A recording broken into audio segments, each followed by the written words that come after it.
Okay, my name is Raymond Lotta. I want to welcome everyone to today's program. We're going to start with a wonderful video.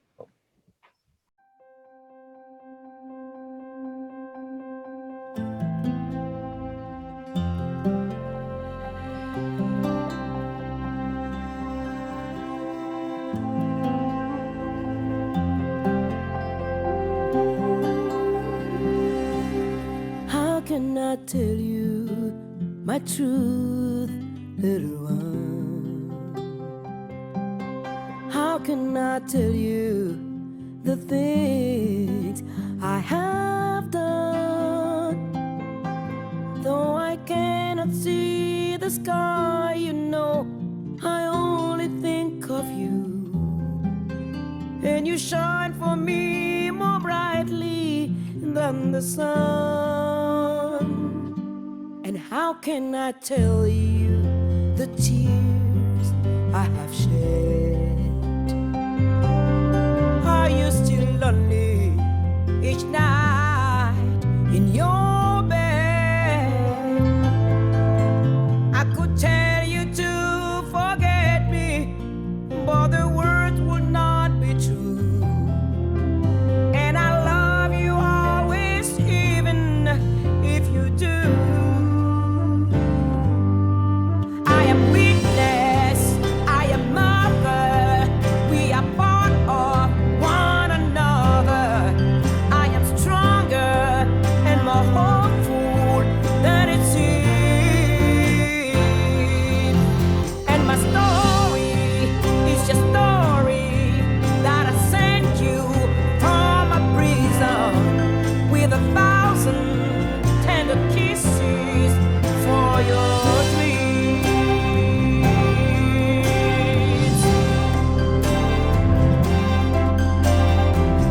For the mothers and the daughters and the children, I am strong. I am weakness, I am mother. We are born of one another. I am stronger and more hopeful than it seems. And my story is your story that I sent you from my prison with 1,000 tender kisses for your dreams.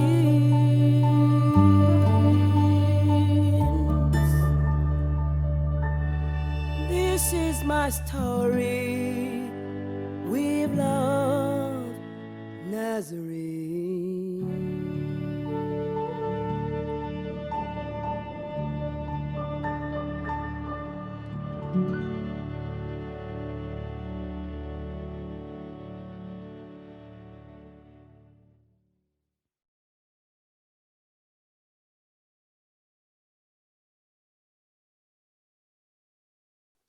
My name is Raymond Lotta. I want to welcome you to today's program.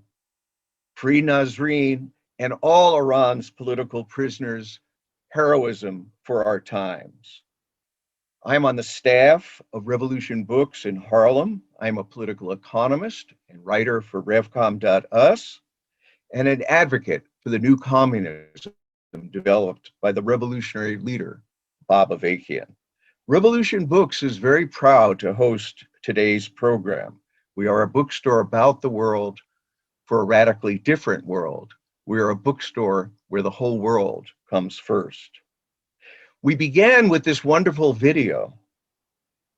It was the theme song to the documentary Nasrin, and it was performed by Angelique Kidjo, and the title of that song was How Can I Tell You? Well, today our 5 speakers will be telling of the defiant and courageous journey of Nasrin Sotoudeh, the Iranian lawyer and human rights activist who has been sentenced to decades in prison. Our speakers will be telling of the larger struggle of the people of Iran against a repressive regime, the Islamic Republic of Iran, and the oppressive society that they live in. They'll be telling of the ways in which you can take up this campaign, this struggle in defense of these political prisoners, and to say no to US war threats and sanctions against Iran. We here in the United States have a special internationalist responsibility to stand with those in Iran who are standing up against and fighting this regime, and to make common cause with people across the world who are fighting for a better world. And this is especially true given the fact that the US imperialism, has long dominated the Middle East and has a bloody history of domination over Iran. In 1953, the CIA engineered a coup to overthrow a democratically elected regime. It installed the regime of Shah Pahlavi, which ruled horrifically for more than a quarter century.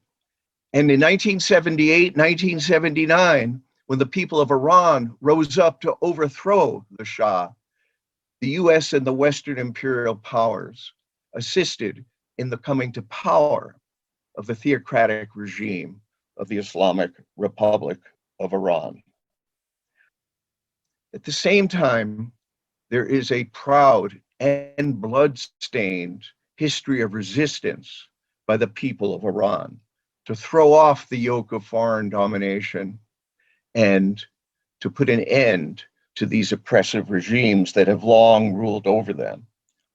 And as I speak, US warships are in the Persian Gulf, and the US is imposing terrible sanctions on the people of Iran, denying them of needed medicines and food. In the last few years, there has been an upsurge of the Iranian people,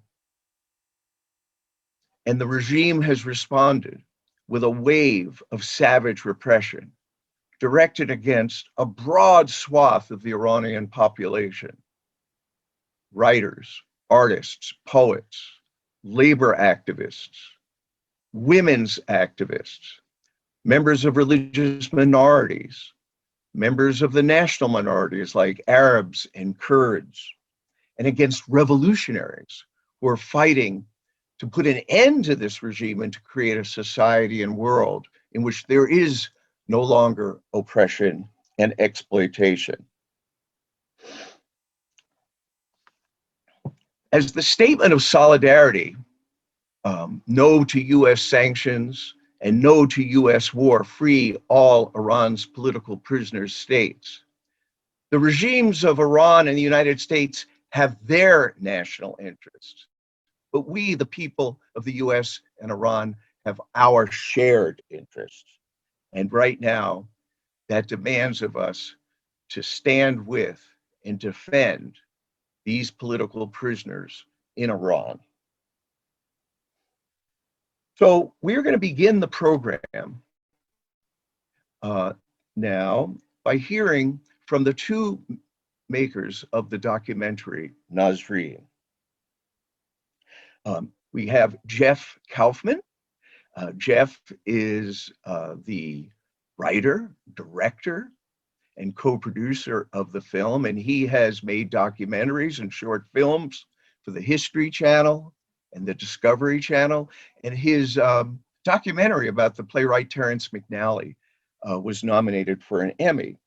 And we have with him Marcia Ross, and Marcia is the co-producer of the film, and she has been a casting executive for the Disney Studios and for Warner Films, and her film and TV credits include Clueless and Murder in Mississippi. So we're very proud to have the two people responsible for this film and making this film to now make a presentation about that film, about the experience of it, and about Nasrin Sotoudeh. So I'm going to hand it over to our two first speakers. And let me just say that I encourage everyone in the audience to send in their comments and questions through Facebook.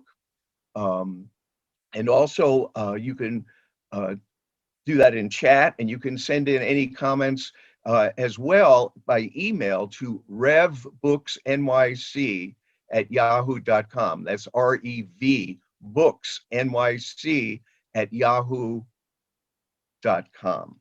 So with that, I'm going to hand the microphone and the podium and the stage to Jeff and Marcia. Thank you for being with us, and it's yours. Let me thank everyone for participating, and thank you, Raymond, as well. In the interest of transparency, give us a nudge when we're supposed to stop talking, and we'll know how to cycle down. I want to pass the mic over to Marcia in just a moment, but first I want to say that it's really special to be with you today. One of the earlier films I did about 10 or 12 years ago, and a film that helped bring Marcia and me together, was about the Savoy Ballroom in Harlem. And that was just 8 blocks up Lenox Avenue, Malcolm X Avenue, from where the Revolution Books is now. It was on 140th and Lenox Avenue. And it was the first place in America where whites and blacks could come together and dance together on the same floor and socialize together without getting arrested or harassed.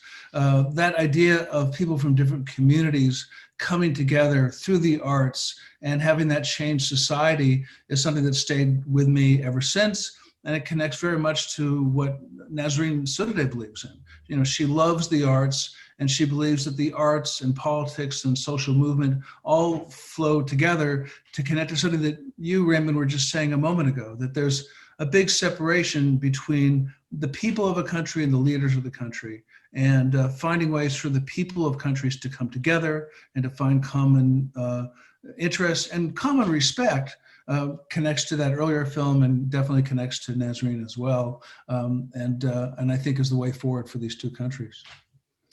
So just to elaborate on something Jeff said, that we felt that so often the country, the leadership of a country doesn't really reflect the people of a country. I mean, we know that in our own country, from what we see, in the newspaper. If you read about this country, it does not reflect all the people that live here.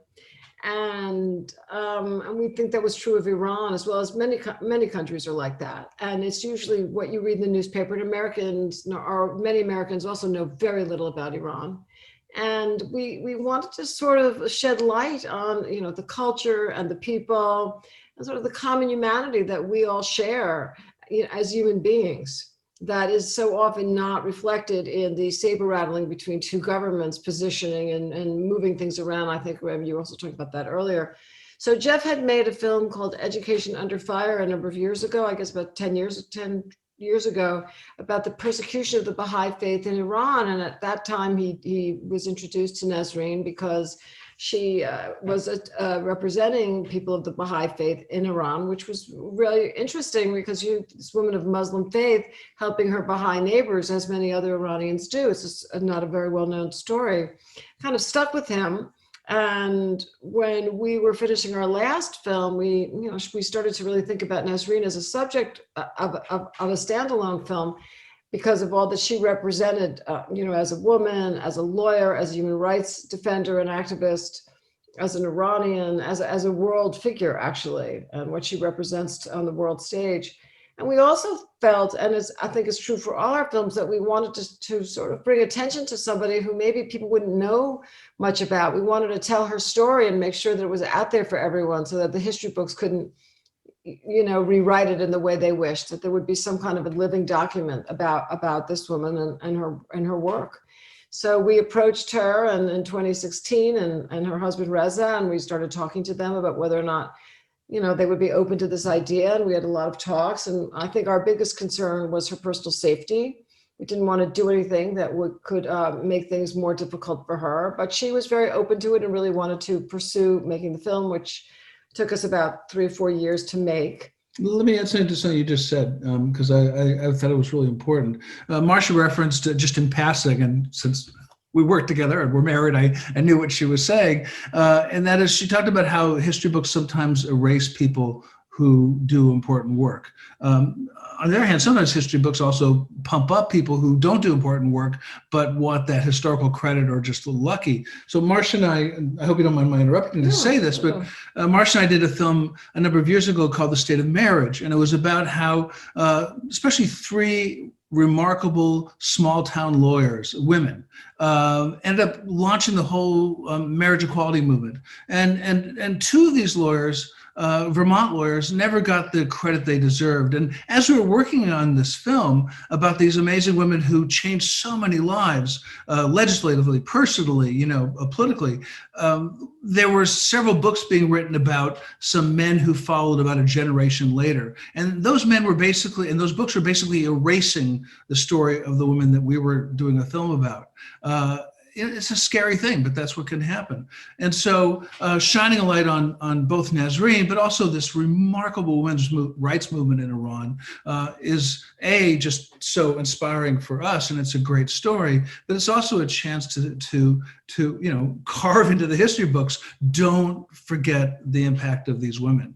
And let's talk a little bit about who Nasrin is and why she's so important. Well, I'll start, and then you interrupt me because I interrupted you.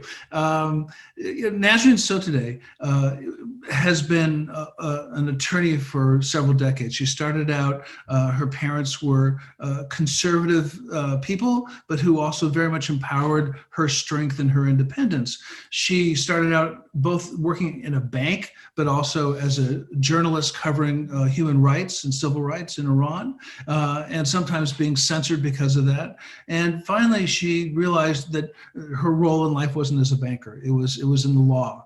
And so she got her attorney's license in Iran, but it took her about 8 years before they would let her practice. She's become, she was sort of mentored by Sharon Abadi, and she was part of this amazing movement of women's rights activists in Iran, but she was also a champion of children's rights, of religious minority rights, including the Kurds and the Zoroastrians and a number of other groups who just don't have the voice and the backing that they deserve. Nasrin tried to give them that. And over and over again, Nasrin put herself on the line, both inside of protests, in courtrooms, with clients who no one else would represent, trying to protect their rights. Sometimes she would win, sometimes she would lose. I remember she told us a story about defending some Baha'i shop owners who had had their stores taken away from them because they were Baha'is, and getting their licenses back. That saves the family. So Nasrin, for us, was and is, and her husband is as well, both this great inspiring story about Iran, but at a time in America where we were so bereft of leaders who could inspire us, she was also someone who pointed us in a path for our country at the same time. Yeah, I mean, I think it's very interesting, having started the film in 2016 after the last election. I think so often, when we were making the film and watching what was going on over there, it became,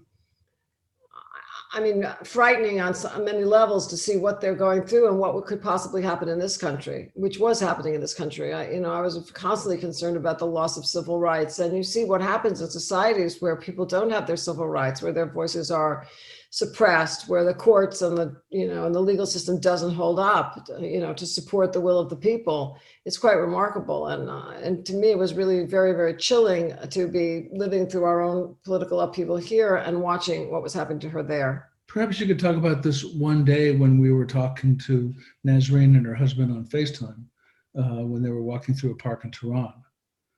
Well, the last day that we saw her, yeah. Which was, so Nasrin was arrested while we were making the film, not because of the film, but for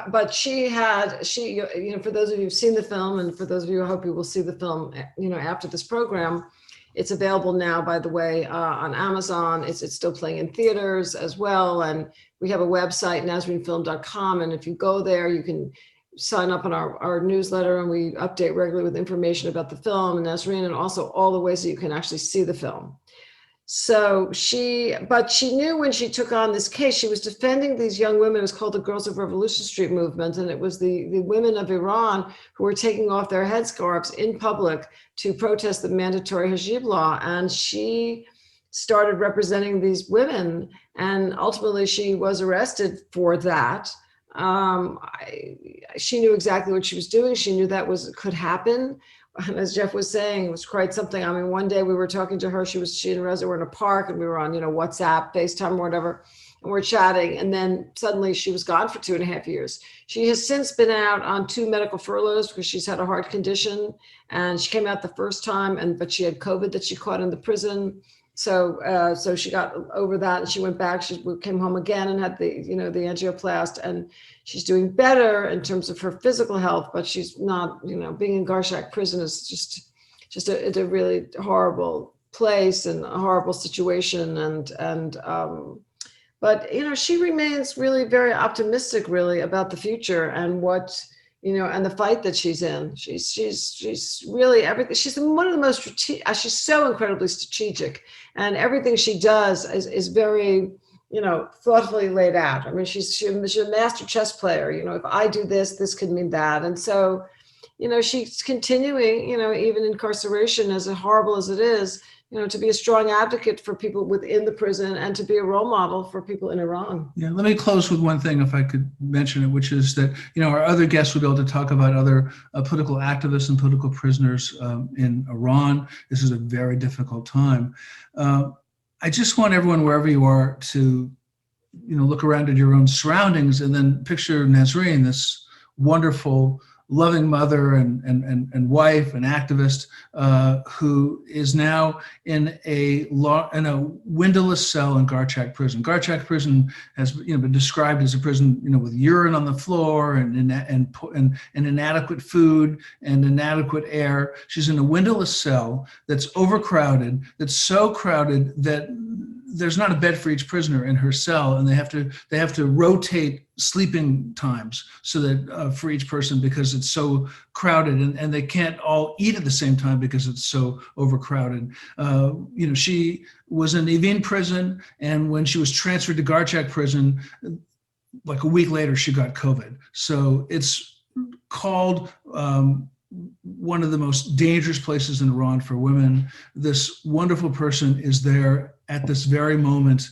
And thank God she knows that the outside world cares about her, but there are thousands of other people like her who don't know the world is there for her. And so part of what we can do now is make sure that all of our voices are not just for Nasrin, but for so many others, not just in Iran, but in every country around the world. And we're so glad for this opportunity to talk about it. Well, Jeff and Marcia, thank you for that introduction to the film and to Nasrin's life. And I must say that, Nasrin Sotoudeh, has special qualities, that are really exemplary in these times. She's fighting and sacrificing for something bigger, than herself, her family, her career, her comfort. And we need more of that in today's world, and especially in this society, in the US, in the belly of the beast. So she is a model in that sense. And the film captures so much of that. And this would be an appropriate time for us to view the trailer to the film so that people in the audience can get a sense of what you've done here and more about Nasrin. And people, as you said, can watch this film. We urge everyone, to view it and to let others know about it. So let's show the trailer to the film that was made by Jeff Kaufman and Marcia Ross, Nasrin. Nasrin Sotoudeh is a prominent lawyer in Iran who's been fighting for children's rights, women's rights, and human rights. She is one of the bravest voices in Iran. She took on cases that other lawyers were too afraid to take on. We've seen Nasrin Sotoudeh jailed for defending human rights. It has cost her and her young family a lot. Protesting against the law which forces Iranian women to wear the hijab. The country's most prominent human rights activist and a voice for the voiceless. I had been in Iran maybe a week, and I knew how to toe the line as a woman. And then I meet Nasrin Sotoudeh, who doesn't toe the line at all. داستان یک عمریه که ما با این مسائل دست و پنجه داریم نرم میکنیم ولی اجازه نمیدیم که باز دست به خون دیگران آلوده کنیم. On Wednesday, Nasrin Sotoudeh was again arrested. She had been tried and convicted in absentia. According to her husband, she intends to continue her activism from prison.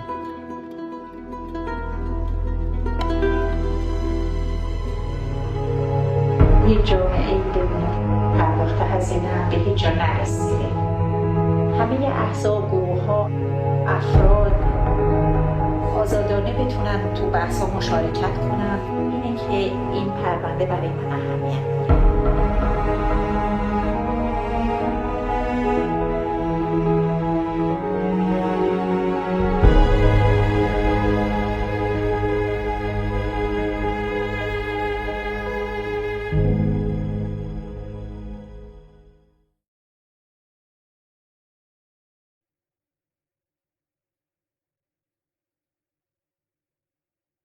There you are. So you buy a ticket, you watch it online, you have a 5-day window, and you can watch it at your convenience. So we're going to go to our next speaker, and that is Dr. Shahrzad Mojab. Dr. Shahrzad Mojab. And Shahrzad is a professor at the University of Toronto. And among her many books are Marxism, Feminism, and Knowledge, and The Art of Resistance in the Middle East. So I'm going to bring Shahrzad to our viewing audience, and we're very excited to hear from you. So Shahrzad, it's yours. Thank you very much, Raymond. Hello, everybody. I'm very happy to be on a panel with Jeff, Marsha, Karen, Kaveh, and later on to hear a message from Mariam Claren.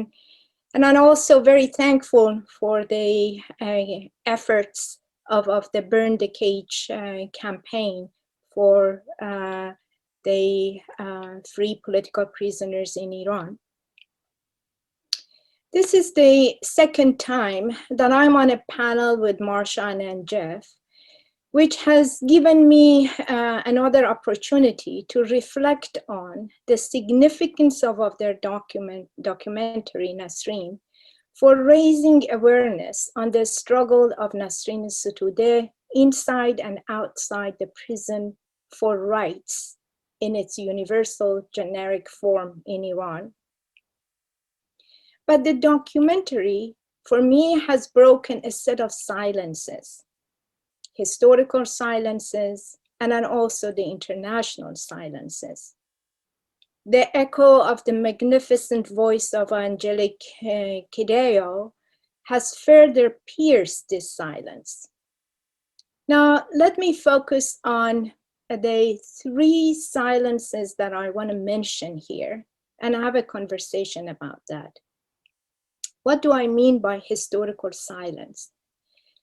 As a revolutionary educator, I watch, listen, and read through Nasrin. Now I'm referring to this documentary.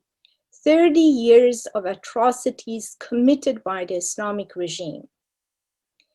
Nasrin is not the story of a single imprisoned woman of recent years.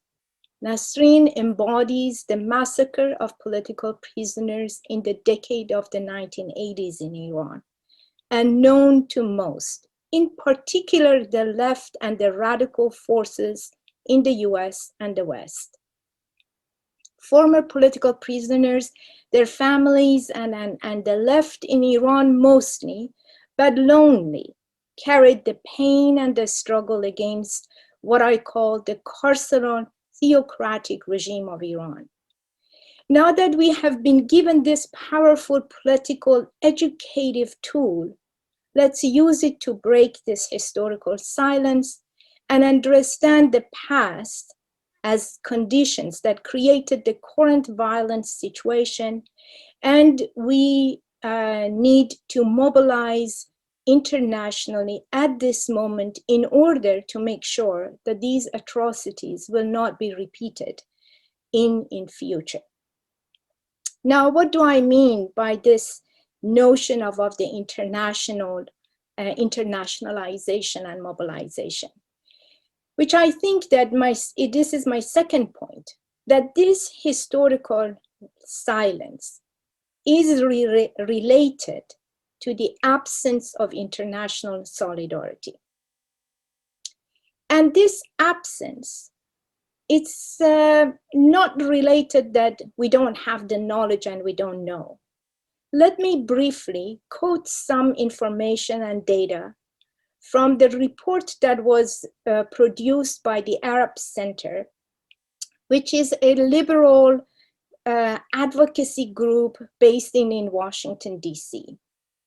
In their 2018 report, that it is called Political Prisoners in the Middle East, the subtitle is called The Quiet Crisis. I think that it was very loud and deep crisis, but it was quiet because the international community was not paying attention to what was going on. The report warns against, I'm quoting, the increase in the number of political incarcerations by resurgent authoritarian regimes in the Middle East. It indicates that since the collapse of many of the Arab Spring uprisings, repression has been on the upswing. The number of the individuals jailed for dissent, peaceful political activism, or even mild criticism of the state. And I will come back to this point and give you an example during the Q&A if it is necessary, that they have been arrested, jailed, and tortured and executed in some of the regions with the more autocratic regimes like Iran that has a sort of a massive execution plan. But then the report is naming something that it is extremely important and troubling for us to think about it.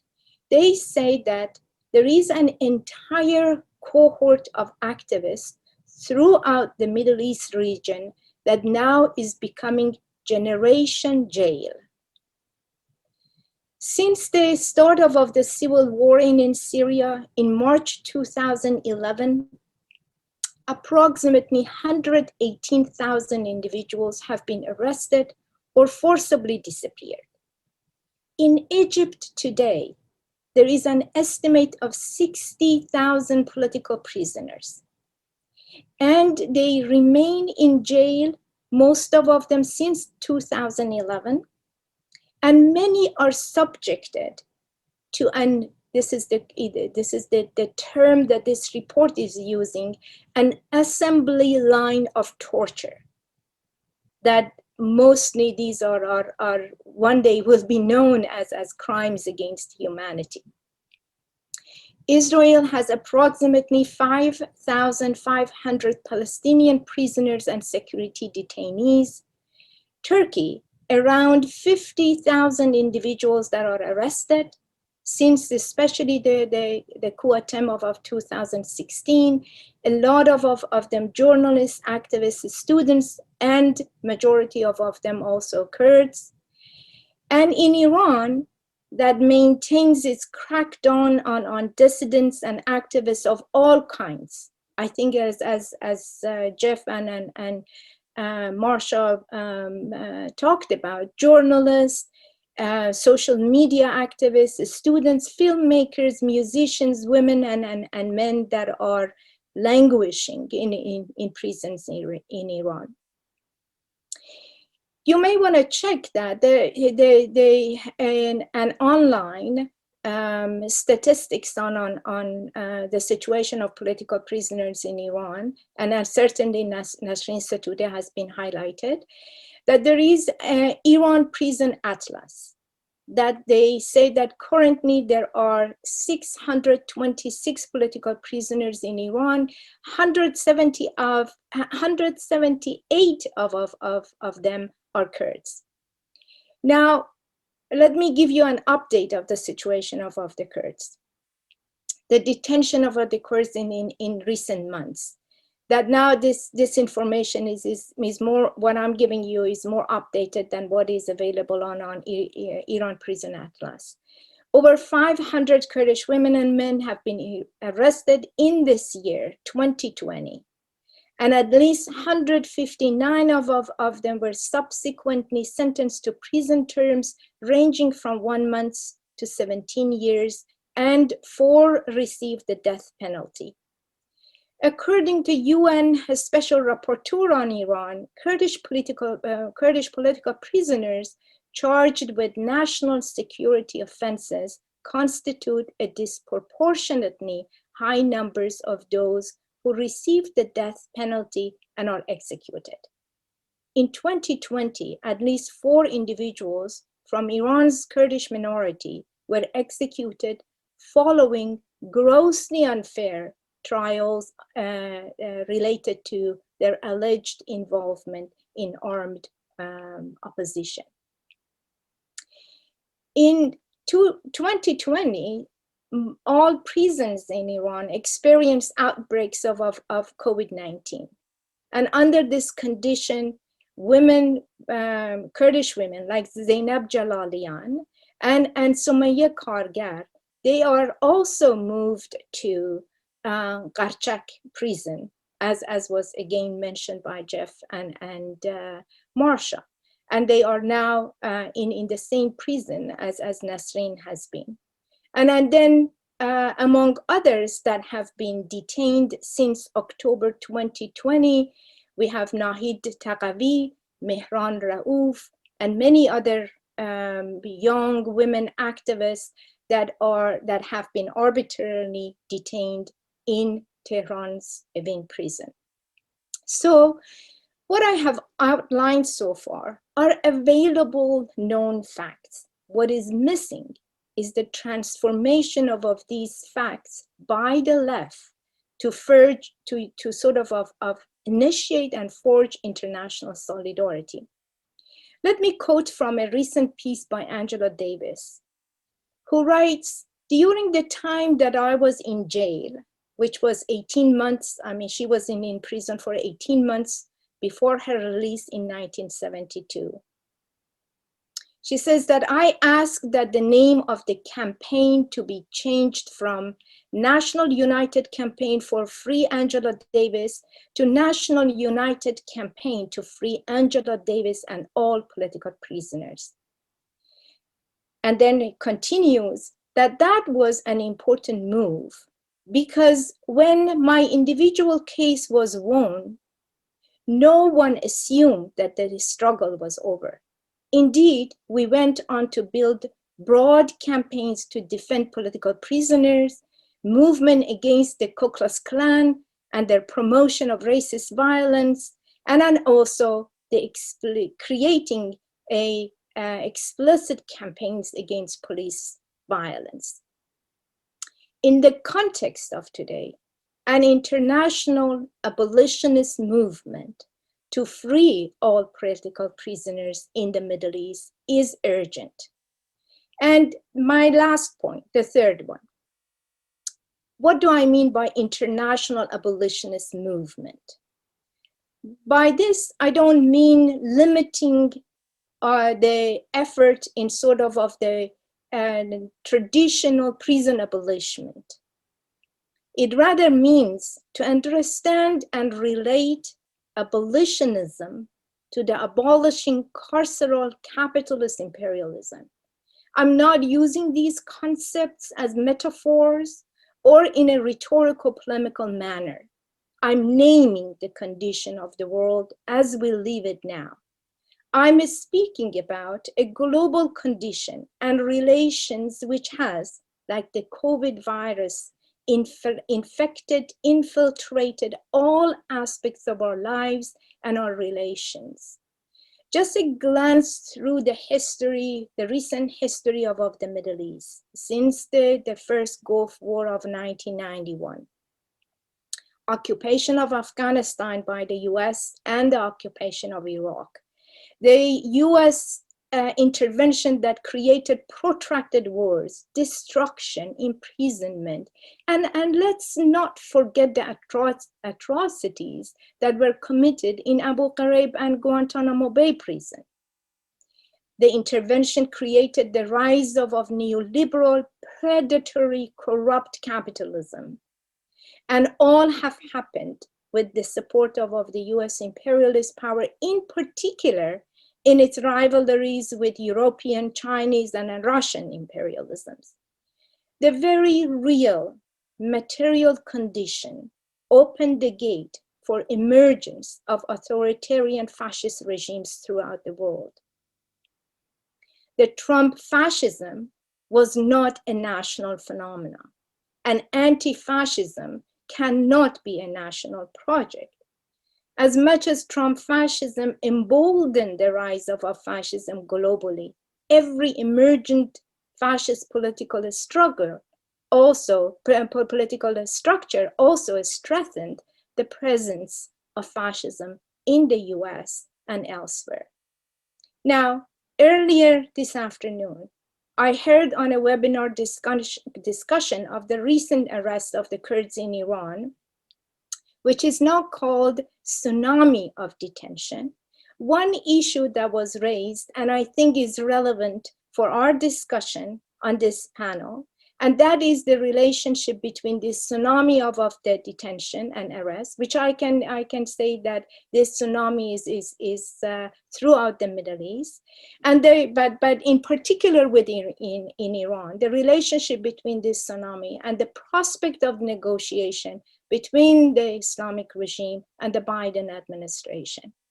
I don't intend to end, my brief talk here on this complex matter, but I want to say these things. First, to stop the brutal US sanction on Iran, we cannot separate the demand for stopping this sanction from freeing Nasrin and all political prisoners and the stop execution in Iran.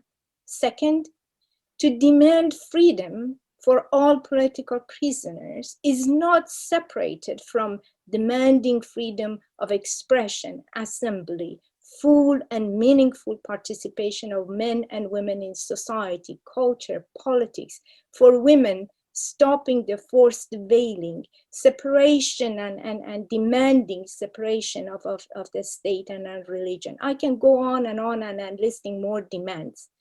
The point is that all these demands are related to abolishing the totality of this theocratic capitalist regime by people of Iran, and which its presence on the presence of this regime in the international scene is a strengthening and emboldening the fundamentalist capitalist imperialism everywhere, in particular in the United States. So I think that this is very important, that we respond to the cry and the struggle of people in the region, the way that the entire world, and especially people out of the Middle East, have been responding to the movements in the US, such as the Black Lives Matter. When the knee of the police officer went on the neck of George Floyd, the entire people of the Middle East recognized it, felt it. They also wanted to, they were also crying for breathing, because that is what the US has been doing to them for way too long. Thank you very much. Well, thank you, Shahrzad. And we're going to move on to our next speaker. And that is going to be a special video from Mariam Claren. She's going to be talking briefly about her mother, Nahid Toghavi, who is a dual Iranian-German citizen. And she was arrested in October of 2020. And She is an architect, a women's rights and freedom of expression activist, and her cause is a cause for all who strive for justice and for a better world. So we're going to play that video right now, and let's go with that. First of all, I want to thank Marsha Ross and Jeff Kaufman for shining a bright light on the heroism of Nasrin Sotoudeh, and through her story let the world know what is happening in Iran. Like Nasrin, my mom, Nahi Tagavi, is a political prisoner in the Islamic Republic of Iran who fought for the rights of other human beings. By their words, people like Nasrin and my mom set an example to care about other people, about the world we live in, and to struggle for the world to be a better place. My mother is 66-year-old with high blood pressure and other serious medical needs. She had moved us from Iran to Germany in 1983. Since 15 years, she's commuting between Germany and Iran. On October 16, 2020, my mom was taken away by the security guards from her home in Tehran. The security guards used ambulances to cover their act of kidnapping my mother. Since then, she's being held in a Wien prison, isolation section 2A, under the control of the Revolutionary Guard, and the reasons for her arrest have not been disclosed. She has no access to a lawyer and no consular support despite her German citizenship. For several weeks, we don't even had a sign of life. She was not allowed to call. At the 100th day of her detention, her brothers were allowed to see her, separated by a pen and in the presence of the Revolutionary Guard. They talked to her for about 30 minutes, then my mom was blindfolded and taken away by a guard. The prosecutor's office is refusing her choice of lawyer. They told my uncles that only a certain number of lawyers trusted by the government can see the files. They also said my mother's case will not be brought to court until she confirms her charges. This is ridiculous and shows a court case has no real value in Iran. The prisoner is placed in solitary confinement for months, broken through brutal interrogations methods, and forced to make false confessions. Unfair trials and arbitrary prison sentences are the results. As a daughter and as a human being, I want to be the voice of the voiceless. Everywhere in the world, the political prisoners are in prison because they cared for the people who are hungry, deprived, forced to work in almost slave conditions, because they cared for environmental destruction, which makes everybody suffer. And most of all, those who are already deprived, because they defend the people as lawyers, writers, artists, poets, because they organize protests against national and women's oppression. In short, because they challenged in many ways the way these rulers are destroying people and the earth. Political prisoners are people who have large hearts and broad minds because they lived their lives for people and not just for themselves. I started the campaign Free Nahid to raise awareness about my mother's arrest. On change.org, Freedom for Nahid Tagavi, you can sign up and find updates for her case. I thank you very much for inviting me. I wish freedom for all political prisoners. زندانی سیاسی آزاد باید گردند. Okay, well, we're very happy that we were able to have that video statement sent in to us for this special program from Mariam Claren. And we are now going to introduce our next speaker, and that is Karen Deutsch-Karlakar. Karen is the director of PEN America's Free Expression at Risk programs. And Karen has almost 2 decades of experience in global free expression, press freedom, and individual and human rights issues. And I wanted to say something by way of introduction about PEN, because many in our audience may not have heard of PEN. PEN, as the organization likes to say, operates and exists at the intersection of literature and the battle for human rights. And with that, I want to bring Karen to our viewing audience. Karen? Thank you so much, Raymond. And thank you also for inviting me to join you all today. As Raymond said, my name is Karin Deutsch-Karliker, and I'm the Director of Free Expression at Risk programs at PEN America, which basically means that I manage a lot of PEN's advocacy and assistance work on behalf of writers, journalists, and activists around the world, many of whom are facing imprisonment and other consequences as a result of their free expression and activism. PEN America's inaugural Freedom to Write Index, which we released in May, found that Iran ranks in the top 5 countries globally in terms of the individuals jailed for their expression.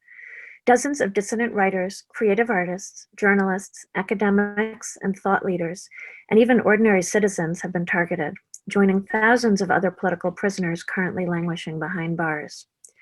Some, like Nasrin, are facing sentences of more than 10 years in prison, which is a grossly disproportionate response to creative expression, peaceful advocacy, and resistance to political or social orthodoxies. The situation for political prisoners has become even more urgent, as we've already heard during the COVID-19 pandemic, as detainees have become infected, have faced long periods of isolation and separation from their families, and legal proceedings in their cases have also stalled because of the court system not functioning up to full capacity. And you can learn more about many of these cases by exploring PEN's Writers at Risk database. For the past 6 months, since she started a 46-day hunger strike on behalf of all prisoners that has gravely impacted her health, PEN America has been engaged in an intense advocacy campaign on behalf of Nasrin Sotoudeh. We first honored Nasrin with our 2011 Freedom to Write Award, and during the periods of her imprisonment since then, we've worked with partners, including Jeff and Marcia, and many others, to build an international groundswell of support to help win her permanent unconditional release. These earlier campaigns did lead to her release in 2013, which was, a wonderful development. But as many of you know, she was taken back into prison in 2018. So this is a second prolonged period of imprisonment. As part of this effort, we have started a petition signed by more than 100 writers, advocates, and political leaders. We've engaged with members of Congress and the U.S. administration, with European MPs, and with public virtual attention in Nasrin's case. We urge all of you to join the global campaign to help push the Iranian authorities to free Nasrin. Thank you very much, and I'm looking forward to discussing further in the Q&A session. All right, well, thank you, Karen, and the work that PEN is doing in behalf of Nasrin and political prisoners, and also I know that you've taken up the cause PEN has of the Iranian Writers Association, which is facing, arrest and suppression as well. And this gives heart to creative people throughout the world. So I want to thank you for that. And we're going to bring on our next speaker, and that is Kaveh Milani. We've talked about the global struggle in solidarity with the political prisoners of Iran, and connections have been made between the fight of people in Iran, the fight of people in the US, and the struggle of people throughout the world. And we're very delighted to have Kaveh Milani with us from Stockholm, Sweden. This is indeed a global battle. Kaveh is a representative of the Burn the Cage, Free the Birds campaign. And he's going to be telling us about this very important effort by friends, supporters, and families of the political prisoners of Iran. And this is a battle from within Iran, the Burn the Cage, Free the Birds, and globally as well. So Kaveh from Stockholm, welcome to our panel today, tonight, out your way, late at night, out your way. So let's hear from you about this very, very important campaign. Thank you, Raymond, and other organizers of the panel. And special thank to Jeff and Marisa Ross. We really need more things like that. Your team have traveled to a fascist country and meet a lot of fighting beautiful souls and make a wonderful documentary. Documentary clearly shows the fascist nature of the juridical system in Iran. This regime violent repression is not something new. Since the establishment 40 years ago, there has been constant or continuous campaign of terror and suppression waged to crush and subdue years of opposition and rebellion of the people by utilizing all means of repression, prison, torture, execution, and mass execution. But recent mass uprising of December 2017 and particularly November 2019 have been extremely important development. This rebellion oxygenated all of Iranian society and were taken by the fascist theocratic rulers as a potential threat to their whole system. The regime want to make sure that these upsurges do not get infused with the outlook and program of the most radical revolutionary societal change. This repression has intensified since October 2020 to prevent the commemoration of the anniversary of the November 2019 rebellion. This violent repression is still going on. New people arrested every day. The government new campaign of suppression is two-pronged. On one side, search and arrest of political activists with the aim of identifying and breaking up presumed or actual organized revolutionary forces. Therefore, they are making sweeping arrests of all sections of society. On the other hand, there have been mass arrests of all strata of people who have protesting atrocities of this regime, which the government often accused this political dissident of threat against national security or spy of imperialism or conspiracy against national security. This is a fascist ruling class that has wielded a lethal mix of theocracy, anti-imperialist demagoguery, legal and practical discrimination against oppressed nationalities and women, woman securitization of society under the guise of safeguarding Islamic revolution from foreign harm. Shahrzad gave a lot of example what's happening there. I'm giving you some more. During the November 2019 uprising, hundreds of people were killed during street protests. Between 6,000 to 8,000 people were arrested. It's published by many human rights, including Amnesty International. More than 20 people have been executed in the last month, 16 of them Baluchi prisoners who were executed, charged with the threat against the security of the state with no access to a lawyer or a fair trial. The past 3 months alone, more than 200 people have been arrested or detained by the brutal Evin prison authorities. So people are taken off the street and from their homes without even informing their families. Many are taken to unofficial dungeons by the police, and in many cases, ambulances that are supposed to take injured body to hospital are using to take prisoners to prison.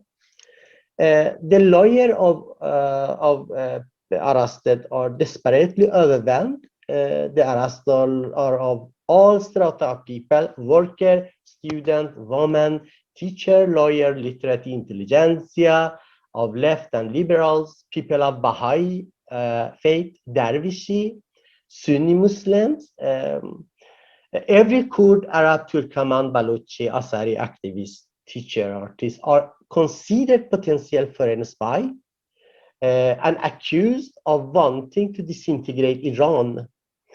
Add to that, many impoverished youths who constituted the heart of this two rebellion, that is, regime absolutely have nothing to offer but increasingly gallows prison and torture chambers.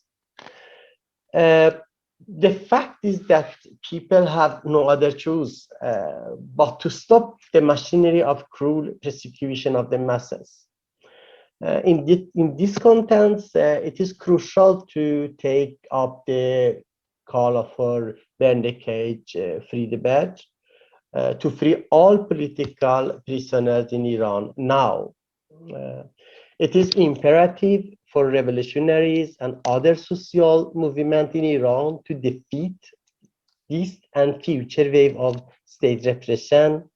And this is a crucial necessary for all just social movements to stop this repression, pure and simple.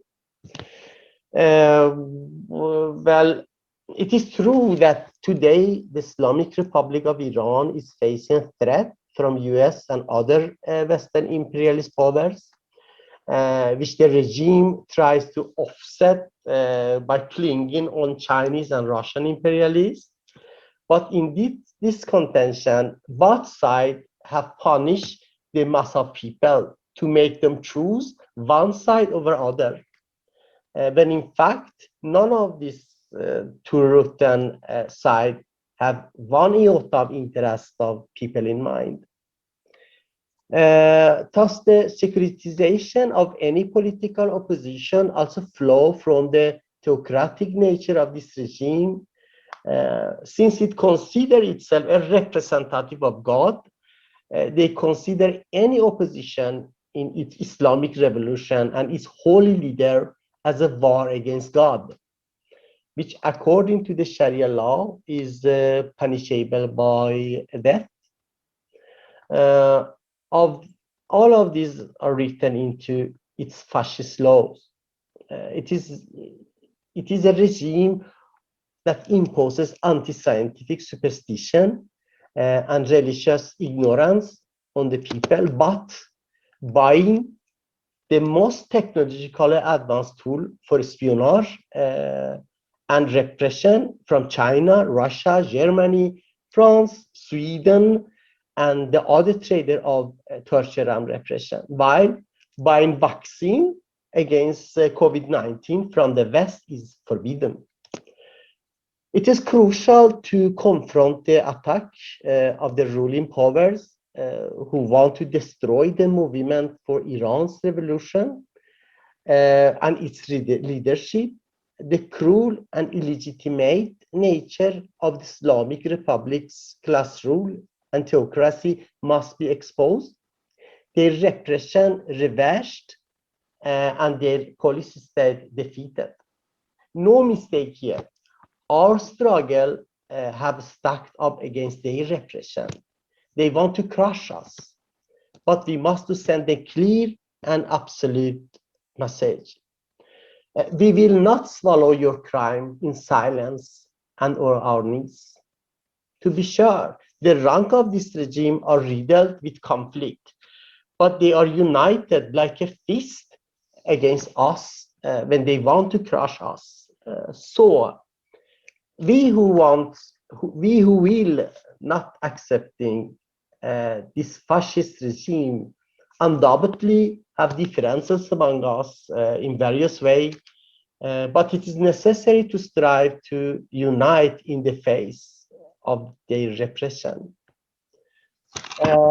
We may have differences over various issues. We may have differences among us in various ways, but the necessary to strive to unite in the face of their repression. We may have differences over how we think, how we approach events and affairs, but nothing is more clear than the obvious truth that we must all defend every and all resistant movement against the repression. Any kind of refusal to call out the crime of this regime cannot be justified. Silence in the face of this will have terrible consequences for every decent body and for all just struggle. So, all summarized in one last meaning. We have to fight against any form of oppression and unite to support all the sisters and activists in the struggle. Thank you for the time.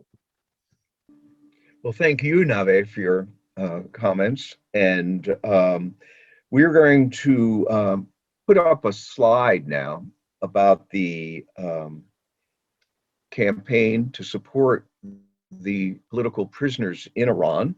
And that is, as people can see, no to US war and sanctions on Iran, free all political prisoners in Iran. You can take a look at that, and you can sign this statement of solidarity and the demand to free all political prisoners. And you can also, and I will talk a little later about this, go to the Revolution Books nyc.org website to learn more about the history of Iran, the history of US domination over Iran, the struggle of the Iranian people. We have a resource kit and the writings of Baba Vakian on the nature of the revolution to put an end to all oppression and exploitation. So people saw that slide, and what we're going to do now, since the question of culture has come up several times in our discussion from the beginning. Jeff and Marcia, they've made this wonderful film. We're going to have a video from the revolutionary Afghanistani artist performing Burn the Cage. So we're going to put that video up now, and then we're going to have some discussion on the panel. So let's see this wonderful video from Shakib Mossadegh.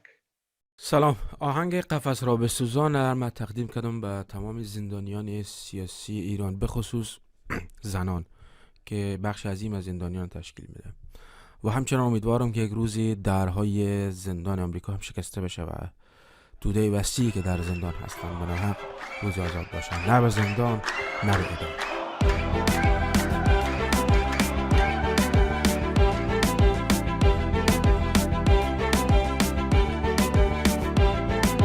قفس را بسوزان، بیا در خیابان، صداشو بلرزان، تو بنیاد زندان، نه تیر و تناب و نه کشتار آسان، فقط حق انسان، فقط حق انسان. نترسید نترسید، ما همه با هم هستیم، نترسید نترسید، ما همه با هم هستیم، نترسید نترسید، ما همه با هم هستیم. نترسید نترسید، باید آنها بترسند، هستیم در کنار زندانیان دربند. بترسید بترسید ای صاحبان زندان، آمدیم در خیابان بشکنیم قفل زندان. بترسید بترسید ای صاحبان زندان، آمدیم در خیابان بشکنیم قفل زندان. بترسید بترسید، ما همه با هم هستیم، بترسید بترسید، ما همه با هم هستیم. بگو گرسنگان را از گلوله نترسان، بنیاد این نظام را در خیابان بسوزان. من و تو هم صدا با صدای بی صدایان، بشکنیم از خیابان دروازه های زندان. دی اینترناسیونال سولیداریته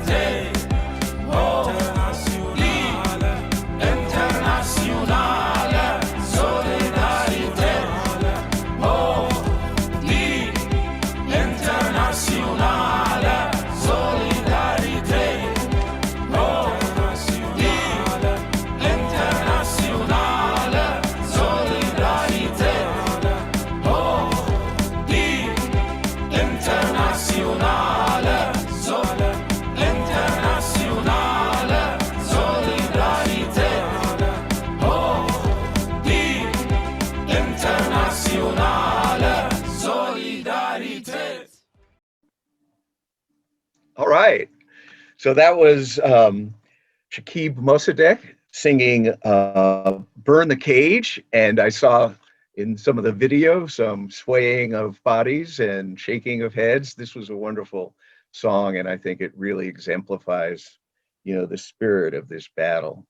People are not going to be daunted and intimidated by this regime and all its horrific repression that it's meting out. And it is a call for us to join together, to stand with these prisoners, to stand with the people rising up against this regime, and to make, as I said, common cause with people throughout the world who are fighting against injustice and for a better world.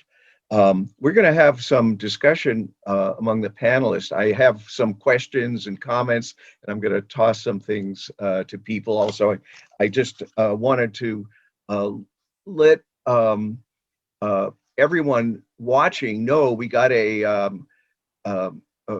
piece of information from the distributor of the film, letting us know that it will be available for viewing on demand appropriately on March 8th, International Women's Day.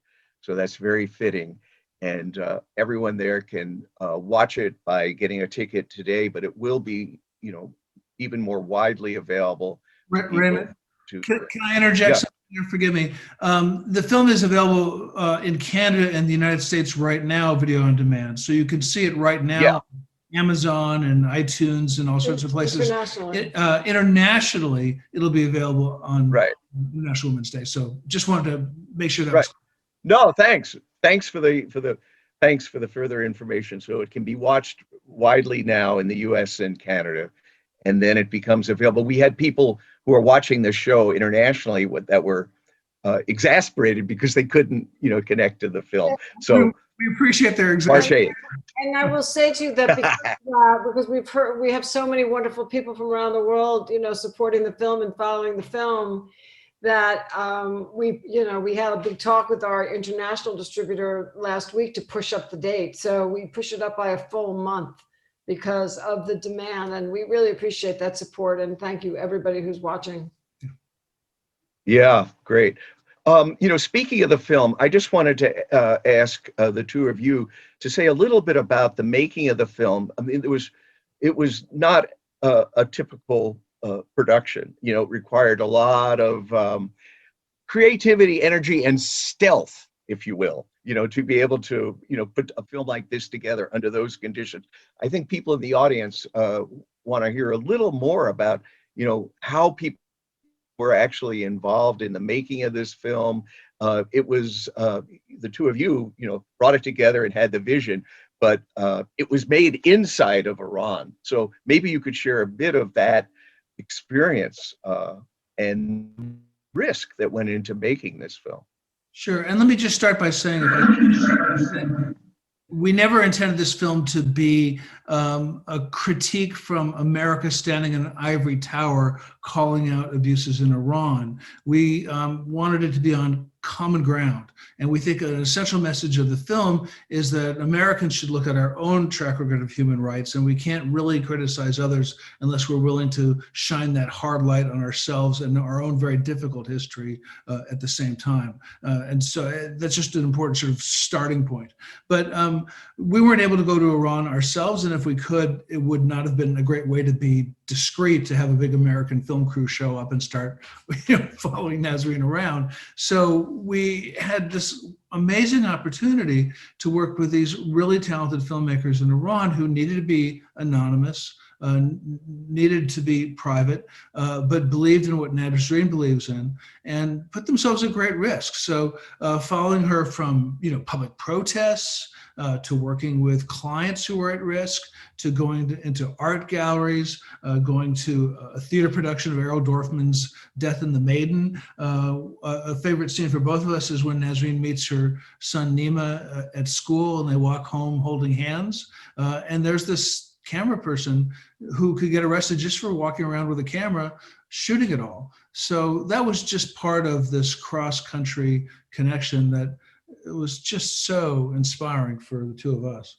Jeff had actually earlier on, he in his one of his previous films about Iran had worked with people over there too, and realized that this could be done. I mean, in addition to capturing so much of her intimate life, because people were with her all of the time, we would look at stuff, and he kind of often knew, okay, we need this, we need that. And so, he would send notes back to things that he needed people to capture also for creating the narrative. And then, of course, we traveled around the world ourselves and interviewed a number of Iranians in exile. Yeah, I mean, and sometimes there'd be a lag of months or even a half a year or more than a half a year before the footage you were told was coming would actually arrive. And sometimes two shots that you see in the film back to back arrived to us like a half a year or more later. And sometimes it was complicated, like getting those shots of Evin prison that you see at the end when you're hearing Nasrin talk to her husband and children on the prison phone. That involved a lot of logistics to get that shot, but we were very grateful to have good partners. The other thing too, just one last thing I'll add, it's very challenging to make a film in a language that you don't speak. So, I mean, that's neither one of us speak Farsi. I've learned, as you could see earlier, a few words, but it's not a language we speak. So we would be getting materials. These things would be sort of somehow get out of Iran and get to us. And we would be watching it, and Jeff's process is first, he transcodes, so he logs all the shots. But often we didn't really know what people were talking about. A lot of times we could see, like, you don't know exactly what people are saying. And we worked with some incredible translators here in the United States who transcribed everything for us so that we could eventually sort of build the script based on the visuals and also what people were saying. And then later on, working very closely with our translator and our editor to make sure that, the Farsi and the English matched, because so much of the film all the Farsi is subtitled at the moment in English. Although, by the way, for our Farsi-speaking friends, we made sure that the American VOD on demand is available also in full Farsi. So, the English parts, there are Farsi subtitles. And why don't you tell people how they can go see the film one more time with the website? Oh, well, if you visit our website, Nasrin Film, it says watch now. And so, it'll tell you exactly where you can get the film right now, including the theater in New York, which is wonderful that it's still playing theatrical. We're really thrilled about that. But there's lots of ways to watch the film, and we will be updating as the film becomes available in all these other countries.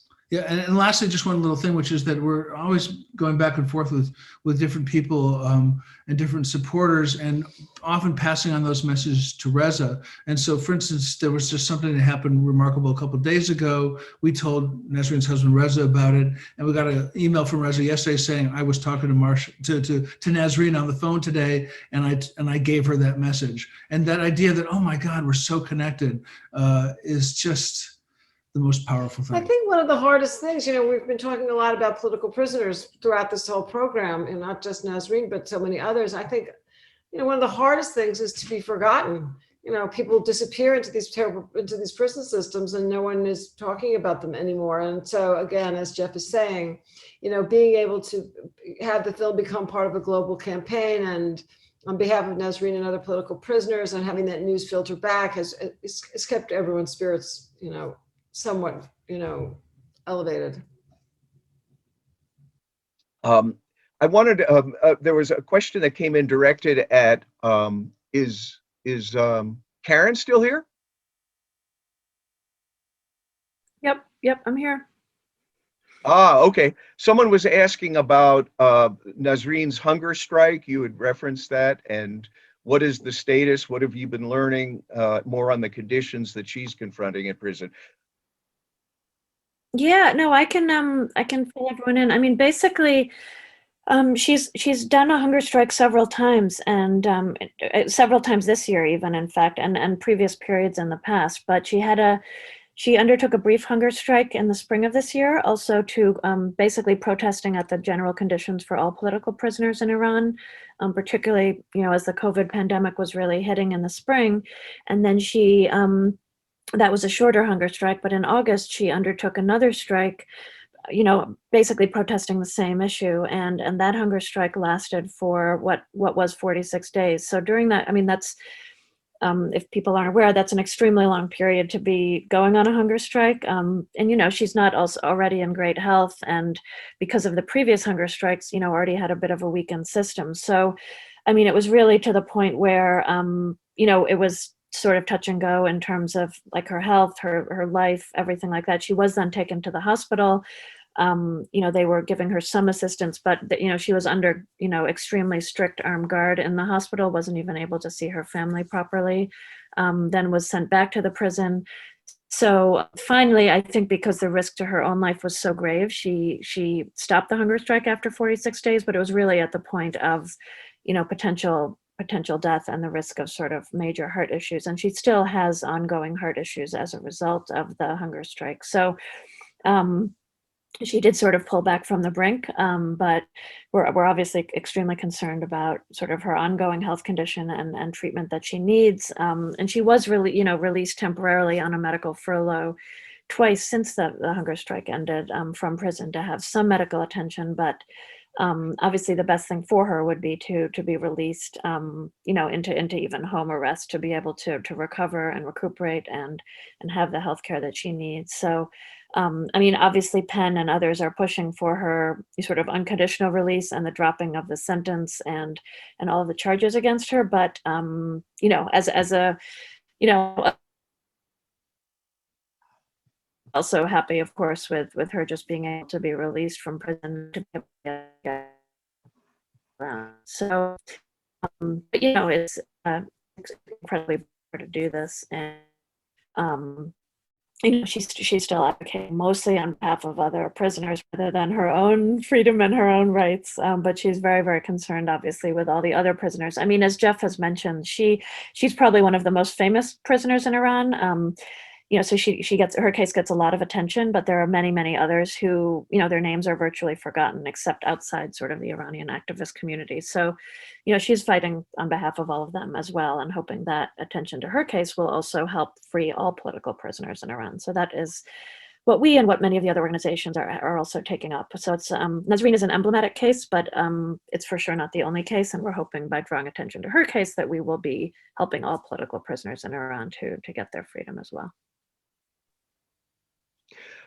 Thank you. A number of people have sent comments of appreciation to our speakers, and someone said that here you can post your questions and comments in the YouTube or Facebook chat, or email to revbooksnyc@yahoo.com. We've been getting some comments, and someone out at Berkeley said that yes, this is a battle. I'm coming to understand more how this is a global battle, and students are watching and are noticing. And I'm wondering if Shahrzad could say a few things about the role, of students in this period in building, this effort, and in Iran itself, the role of students in the recent upsurge, and how students can be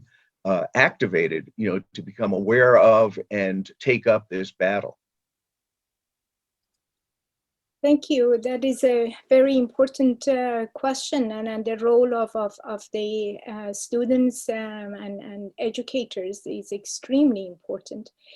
Let me start by saying that there is a very rich literature, which I will call it prison literature, and prison literature and prison art that are available. And a lot of them are also gradually, but also steadily, are being translated into English. So there are films, there are books, there are memoirs of former political prisoners that constitute a big body of literature, and the students can demand that type of literature to be included in their classroom learning about the history of the Middle East, history of the women's struggle in the Middle East, and overall this tradition of building solidarity.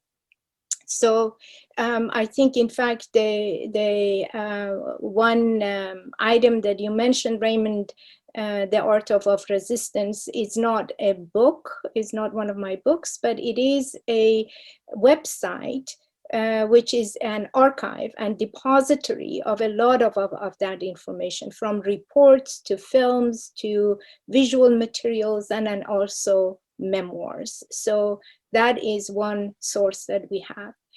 But in terms of the more of building solidarity, student movements are very strong in Iran, and especially after the suppression of the past November, and the arrest of a lot of political prisoners. That is very dynamic, very radical and progressive, and therefore I think that reaching out and building that solidarity around their demands on free political prisoners, and then also the issues immediately in the US right now in negotiation with the government, and in terms of the lifting the sanctions, and bringing into that conversation the importance of political, the violation of the rights of political prisoners is very important. What is going on in Iran is not related only to the question of the nuclear, building of the nuclear whatever, but it is related to the suppression of dissident voices, and the government feels the threat, and that's what the students can do, and build that solidarity that we've been talking about here.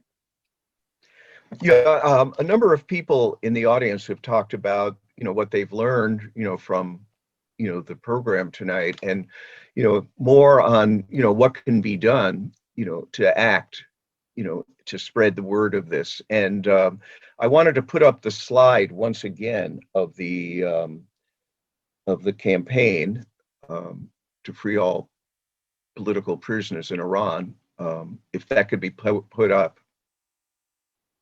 I'm hoping. In any case, we'll see that slide again. But at the end of the statement, and that statement is no to U.S. war and sanctions against Iran, free all political prisoners in Iran.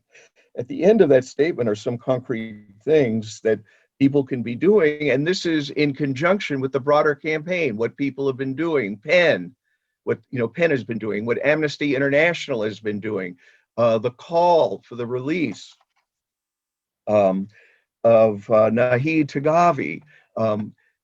There are things that can be happening here in the U.S. One, people should be signing this statement and should be circulating it, and should be publicizing this and other statements. If the U.S. does take actions against Iran, people need to be in the streets protesting that. The film, Nasrin, there should be mass showings of this film. This is an incredible tool and resource in raising consciousness. Anyone that's seen the film, everyone that's seen the film that I've spoken to, has been deeply moved by it, by her example, and what they learn about the conditions, not only in those prisons, but the conditions in Iran. I mean, let's not forget what Jeff and Marcia were telling us at the beginning, and what other speakers have said, that Nasrin is being punished because she stood by women who were fighting for their freedom in the streets, ripping the scarf, the hijab, off their faces, their heads, and this is what we're dealing with, that kind of society and this kind of heroism. And this is something that people can connect with and identify with, the oppression of women, the repressive conditions that they are facing there. And I know Shahzad was talking about the sense of common struggle that was expressed by the people of Egypt and throughout the Middle East, Syria, Lebanon, and Iran, when people rose up over the summer here.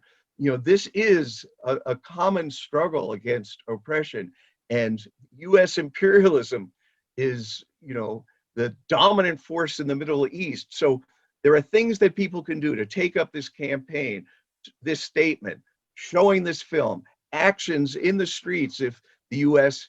moves against Iran, and these are the kinds of important initiatives that can be taken right now. I want to mention something about that too, because the film and all the discussions that we have, it is about Iran and it is about the struggle that it is happening in Iran. But I really would like to encourage and advocate that through this film, like a mirror, to look at the US imperialism here. And it is about the US imperialism too. It's not only about the atrocities of the regime in Iran, that how these two are interconnected. Understanding of the connection is very important. And I think that as much as this is a call for political prisoners in Iran, it is also a call for understanding the oppressive nature of the US imperialism, the exploitation that it is happening on the US soil, and on how this travels back to the rest of the world. It is not an accident that, for example, one of the executive orders that Joe Biden signed very recently was that the one that it is related to reforming the incarceration system in order to eliminate the use of privately operated criminal detention facilities in the US. There are more than 2 million people that are currently incarcerated in the US. And then there is that executive order in order to just diminish the private, the capitalism, the relationship between capitalism and prison industry complex. So I think it is very important for activists, educators, all of us to understand that this film is also giving us the opportunity to open up this conversation. As much as we are looking at Iran, as much as we need to build that solidarity, we should also look at what is happening in the US, and then also in order to be able to strengthen that the possibility of building or building what I call internationalizing the abolitionist movement in the US. That's what I would like to advocate for. Karen, you wanted to say something.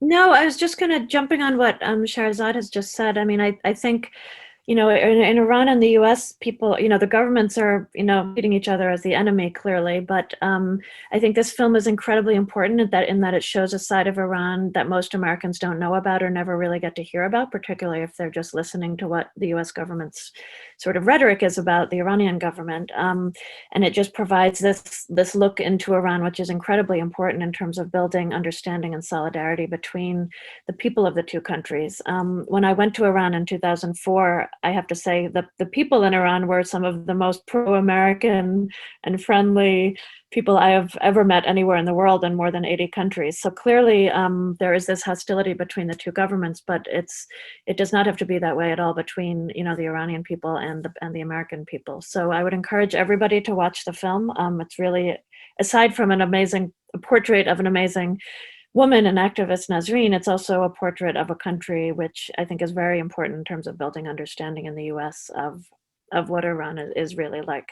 behind the rhetoric. So I would encourage everybody to watch the film as a first step. And also to, people can reach out to their own congressmen and women, encouraging them not, to have a positive sort of diplomatic engagement towards Iran and to call for the release of political prisoners. So there also are avenues by which Americans can, and Europeans and Canadians for that matter, can lobby with their own members of parliament and members of Congress to, to to work on these issues and in a positive way. So that's, and aside from social media campaigns and signing petitions, I mean, reaching out directly to government representatives is a great way to get involved and let them know what your opinion is and to make your voice heard. So thank you. Yeah, thank you. And Kaveh, are you still with us? Maybe you could tell us a little bit about more about the Burn the Cage, Free the Birds campaign. What is actually happening in Europe, the kinds of support that's being built. Is Kaveh still with us? Yeah, I'm with you. Yeah, are you hearing me? I know you're with us in spirit, politically. Yeah. I know. Well, Raymond, the thing is, the key is to mobilize mass mobilization mass mobilization. Actually, is what we're trying to do, to spirit the protester aboard and inside to release political prisoners, uniting progressive lawyers, scientists, artists aboard to pressure on European government and regime. It is very important aspect in our struggle, including especially Javad Zarif. He's coming and going, and that is a part of our goal, to pressure to Iranian government, to regime in Iran, to press them. Actually, that is what we want to do. I just wanted to state that Shahrzad's comments about the interrelationship between the battle against imperialism and taking up the cause of the political prisoners in Iran and throughout the world, this is an important point and something that, people have to learn more about, that in the world today, and this is an analysis that Bob Avakian has made, in the world today, people are confronting two outmoded forces.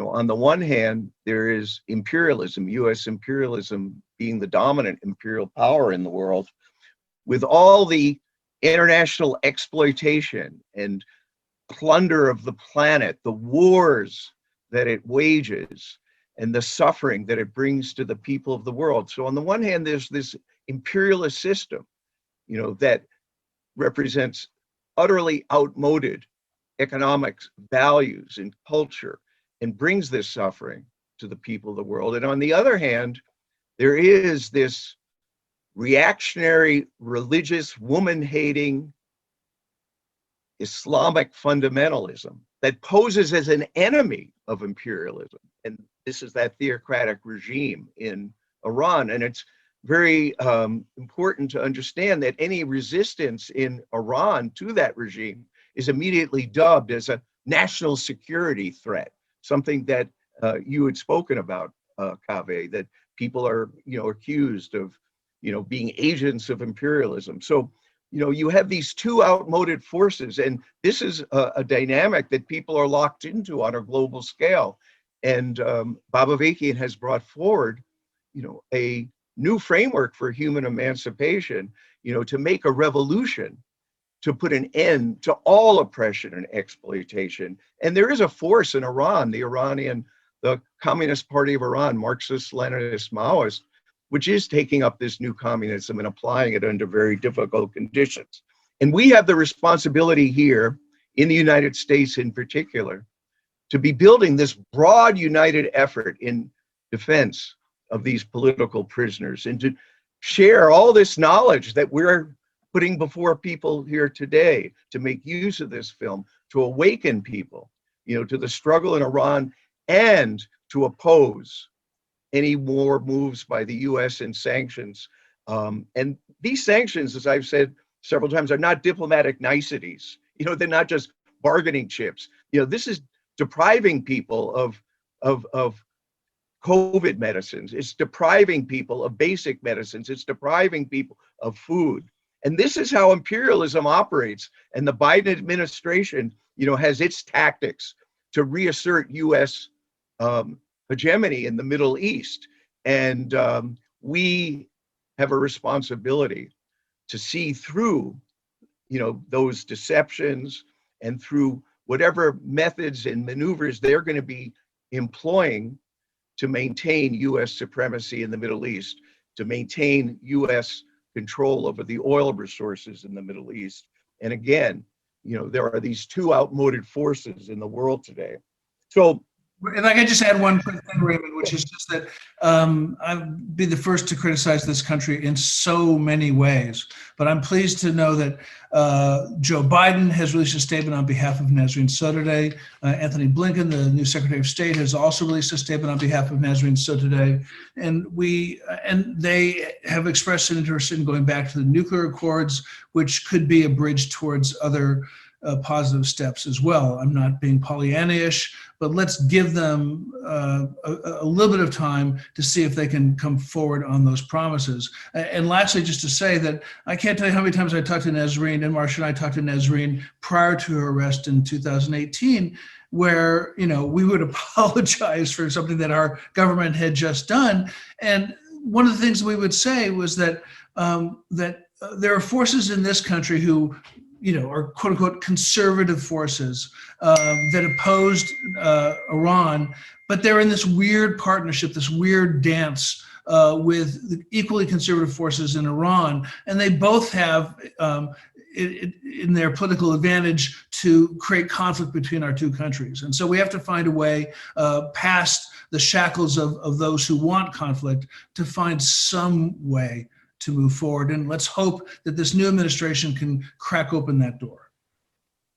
Well, we are going to have more discussions in panels about U.S. imperialism, in the Middle East, and what the new policies of the Biden administration will mean.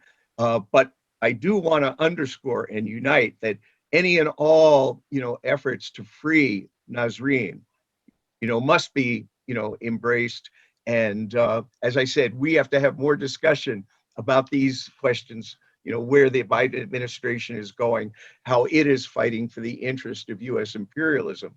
And that's another discussion to get into. But I really want to emphasize, that we have to welcome, efforts from different quarters, to free Nasrin, but to link her case, as several of our speakers, Karen and Jeff and Marsha and Shahzad, have pointed out, and Kaveh, that Nasrin Sotoudeh is Nasrin, this heroic woman who has made enormous sacrifices, and she's also the symbol of resistance and the battle against repression. So I think if anyone wants to make any closing comments, and then I'll close out our panel. I found this so inspiring and so enlightening. If there are any other comments, I'd like to hear from people briefly, and then I'll just close it out. I want just to say something, Raymond, is okay? Well, yeah. We talk about the horrible situation the prisoner have in Iran. I will give you an example. Student Somaye Karegar. She was student, philosophy student in Tabriz University. She has very rare eye disease and without medicine, and she will be blind, and she cannot get medicine from families. She had been containment, solitary confinement 3 months. That is what they are living. Very, very terrible situation.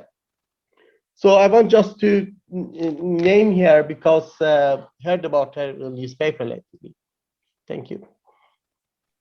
Yes, thank you. I was saying thank you. And if there are any other closing comments from our panelists.